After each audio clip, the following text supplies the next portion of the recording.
Friends, তোমরা সবাই কেমন আছো? আমিও ভালো আছি। আজকে আমি একটা বোনের বাড়িতে বেড়াতে আসলাম, ঠিক আছে। তো বাড়িতে ভালো লাগছে না, তাই আমি আমার বোনের জামাই দোকানে আসলাম।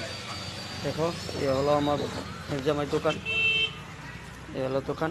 আমার বোনের জামাই যে দোকান, দেখো বোনের জামাই বাঁশ বেত দিয়ে নিজে অনেক কিছু জিনিস তৈরি করে। দেখো,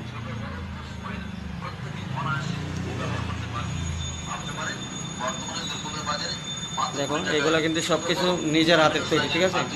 সব কিছু সবগুলো নিজের হাতের তৈরি, ঠিক আছে। দেখো, সবগুলো নিজের হাতের তৈরি, সবগুলো। তোমাদের যদি প্রয়োজন হয় তাহলে যোগাযোগ করবে। এটা উত্তম চৌমনি, ঠিক ট্রাফিক পয়েন্ট যে এখানে দিয়েছে, ট্রাফিক পয়েন্টের সাথে।